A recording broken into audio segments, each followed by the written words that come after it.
welcome. Welcome to you, Oliver Prill, CEO of Tide. I loved hearing that last discussion, and this one leads on so perfectly. In fact, even just the title. My first question to you, Oliver, is why are you a great example of the UK-India Fintech partnership? Yeah, a very, very good question. And I think the sort of answer lies in why did Tide go to India? And I think there are two, it's very informative actually how UK tech and maybe fintech thinks of India. The first, we actually started out being very desperate for tech talent. And so we started about 4 years ago to open a product and engineering center in Hyderabad. Completely overwhelmed with the quality of the talent there. I mean, fantastic. Country had completely moved on from the old conception of this was outsourced packaging to, our best engineers and product managers are now from India. And so we got about close to 600 people now in Hyderabad. So that was the first sort of engagement with India. And many, to answer your question more broadly, many UK technology companies do that because it's just very, very hard to attract engineering talent in the UK. The second one, though, once we were there, we looked at the market and, we saw some of the, absolutely mind-blowing statistics that the previous speakers were talking about. Let's just repeat those. So it's something like 80% of the population has a bank account, 93% has a phone. So what does that mean for you? Yeah, exactly. And so, I'm an economist by training. So the one key formula that I think anyone that sort of looks at countries and relative priority should know is GDP, which in the end is, what drives, economic might, is made up of two variables. One is population. The other one is productivity, GDP per capita. And India has an enormous population, and everything it is doing is massively growing the productivity, right? From these, exactly what you said, mobile phone connectivity, digital IDs, digital payment systems. And so we've in my time with India has gone from 10th largest to now 5th largest economy.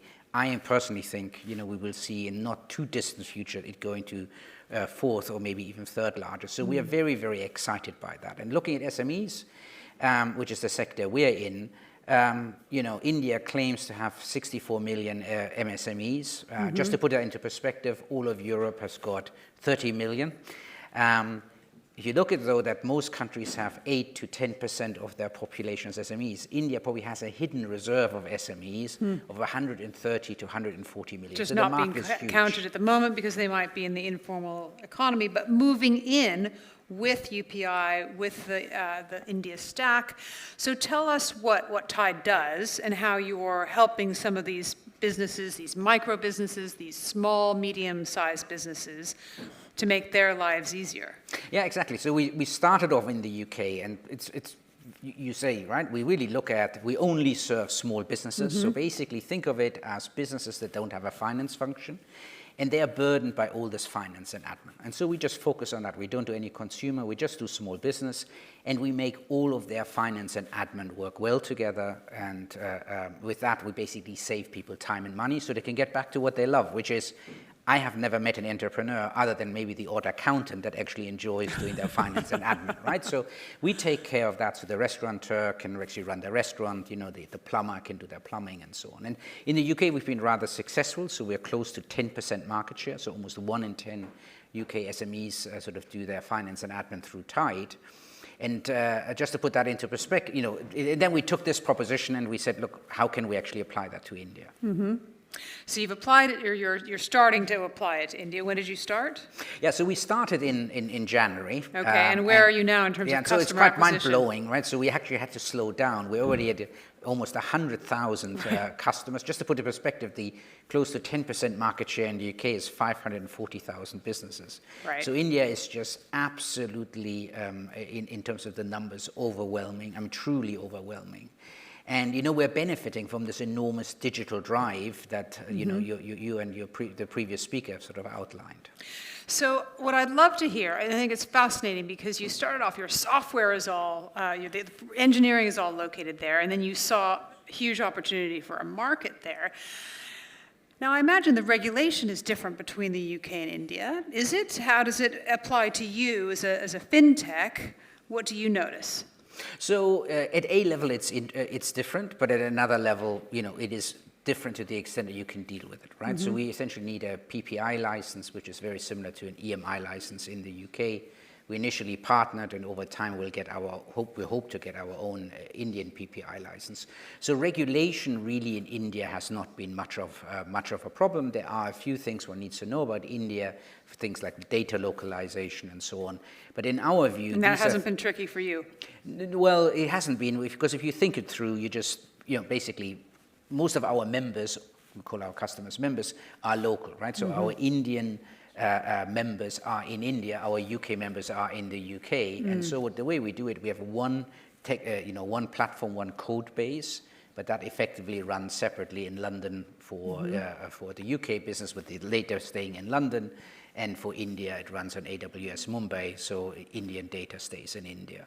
So, it's one of those things you need to design in the beginning. It's probably quite painful if you need to change halfway, but it's something that's eminently doable. We've been talking a lot today about, in fact, what the UK could learn from India. But I wonder if there's anything that that the UK has to offer India. What about the experience from open banking? Yeah, so I think there are a number of things that the UK can bring. So one, open banking clearly is something that probably is one of the few areas, I would say, on the digital stack that India has not made significant progress. There is something called aggregator licenses, where within certain reasons you can do something that is akin to open banking, but it's not open banking the way we understand it in the UK or continental Europe. I think that's been quite a deliberate decision, because the priority clearly, as the previous speaker was saying, is to get people digital in terms of actually getting them bank accounts in the first place. So I think open banking is an area where the UK is quite advanced, and input can be given. I think the other thing is there is a lot of, and hopefully Tide is part of that journey, fintechs in the UK that are quite world leading in the way they do things. And it helps India to unlock this enormous potential. And I think the beauty from an Indian perspective is the market is so vast, there is actually no problem of having a few, maybe foreign origin players in the market, because, in the end, in India, we're not really competing with anyone other than cash, right? We're helping people to formalize. It's not exactly that we're competing with them. We're helping the country achieve their agenda. Talk about the kind of entrepreneurs that you work with. And I know that you have initiatives in both the UK and India around encouraging women entrepreneurship. Tell me about that. Yeah, so we encourage these lifestyle entrepreneurs. And for those of you that are maybe not familiar with it, most businesses stay small forever, right? So the story of maybe hopefully a Tide that has gone from small into a larger business, that's the exception. I mean, in the UK, that's less than 1%. In India, it's even less than that. So the main thing is to help entrepreneurs basically fulfill their dream of running their business. And when we looked at it, much of what we do is in that vein for everyone. But we always found in the UK that women are underrepresented, and it's a completely bizarre thing. If you just look at the data, women are actually the better entrepreneurs. Their businesses are less likely to fail. They're more thoughtful about doing things. The issue with them is they're also a little bit more risk averse in the beginning, right? So we started to think about mentorship programs, really women helping women, helping make the process particularly palatable to them. And so in the UK, we've sponsored or supported 100,000 women starting business. We actually achieved that already. We're now doing the next cohort of 100,000. India, of course, is a lot larger. So in India, we partnered with the Telangana government, and we're aiming to help 500,000 women start their business. Fantastic. I'd love to hear a little bit about some of the other areas that I know that you have thoughts on. I wonder about, there's a whole discussion around central bank digital currencies. And I wonder what thoughts that you have in that, maybe in terms of cross-border payments, how you might interact with that, and how they can enhance payment systems. Yeah, so I think it's interesting that you look at the differentiated approach. In both countries, both India and the UK, I wouldn't call them front runners on the digital currency space. India, has non-central bank currencies are actually barred in India. So the Indian government, the RBI, the Indian government, actually has a initiative. And looking at where the UK initiative is, our bets would be India will be first in getting it live. The other thing I think one has to realize, a lot of these technologies, the challenge is how ready is the population to adopt it. So I give you an example. In the UK, Tide traditionally had, before the pandemics, real challenges in the older age group. So, I won't mention any ranges here to not offend people, but, in the older age group, because they just were used to going to their physical branch. Now, we had this discontinuity with the pandemic where people just said, do I catch COVID going into a branch, or do I actually start adopting the internet? And, and so people said, well, the app may be the lesser of two evils. If you then look at India, the dynamic is very different. I mean, people are very ready to accept new technologies, so part of the story clearly is the government, offering Aadhaar, offering UPI, the private sector offering these mobile phone flat rates that give very great data rates and so on.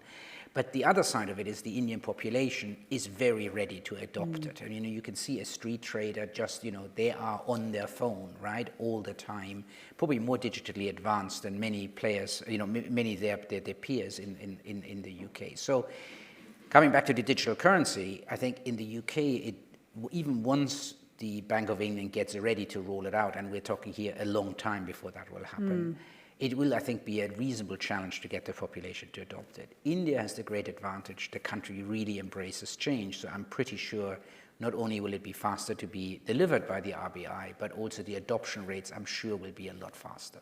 I mean, your story about leapfrogging just makes me laugh, because it makes me think about, 2 weeks ago, I got a check in the mail. Somebody paid me by a check.